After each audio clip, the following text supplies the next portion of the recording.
কিছু কিছু জায়গা শুধু ঘুরে দেখাই যায় না, শুধু অনুভব করতে হয়। আর জীবনের কোলাহল থেকে মাঝে মধ্যে আমাদের প্রত্যেককে পালিয়ে যেতে হয় অনেক দূরে, নিজেকে নিজের মতো খুঁজে পেতে, যেখানে শব্দ কম কিন্তু অনুভূতি অনেক বেশি। তাই আমি বারবার এই নীরবতার টানে ছুটে যাই পাহাড়ে, আর নিজেকে হারিয়ে ফেলি এই পাহাড়ে প্রকৃতির কোলে।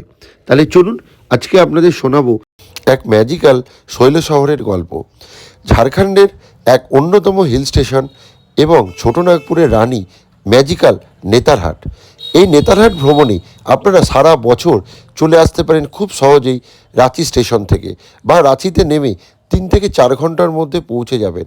কিন্তু বছরের বিভিন্ন সময় বিভিন্ন রূপে ধরা দেয় এই পাহাড়ের রানী নেতারহাট।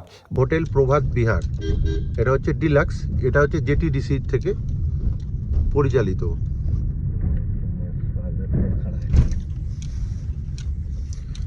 আসলে কিন্তু নেতারহাটে থাকার জন্য এটি হচ্ছে বেস্ট প্রপার্টি। তো এর থেকে ভালো জায়গায় প্রপার্টি, এরকম সানরাইজ ভিউ পয়েন্টেই হচ্ছে প্রপার্টি, আর কিন্তু নেতারহাটে আর পাবেন না। আমাদের রুমটা এবার দেখিয়ে দিই। এটা হচ্ছে 101। এবার রুমটা দেখাই। ঢুকতেই চোখে পড়বে বিশাল বড় একটা ডাইনিং হল। তো এখানে বসার সোফা সেট রয়েছে, দেখতে পাচ্ছেন। বড় একটা হচ্ছে টেবিল, ওপরে ফ্যান, এখানেও এসি রয়েছে। আর এখানে একটা খাবার টেবিল রয়েছে, 4 জন বসে খাওয়া যাবে। একটা টেবিল ল্যাম্প, খুব সুন্দর ওয়েল ডেকোরেটেড। এটা হচ্ছে মাস্টার বেডরুম। তো এই মাস্টার বেডরুমে ঢুকলেই চোখে পড়বে বিশাল বড় একটা রুম। আর এখানে রুমের ডান দিকে ঢুকে এই হচ্ছে আয়না, যেখানে আমাকে দেখা যাচ্ছে। আর এটা হচ্ছে ওয়ার্ড্রপ। টিভিটার সাইজটা দেখুন কি বিশাল। আর এদিকে লাইট দিয়ে ওয়েল ডেকোরেটেড।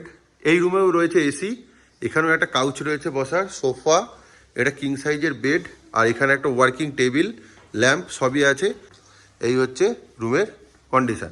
রুম থেকেও এরকম পর্দা খুলে সানরাইজ দেখা যাবে, প্লাস মেন হচ্ছে বারান্দাটা সাইজটা দেখুন। এই যে দরজা খুললেই এরকম কি বিশাল সাইজের বারান্দা।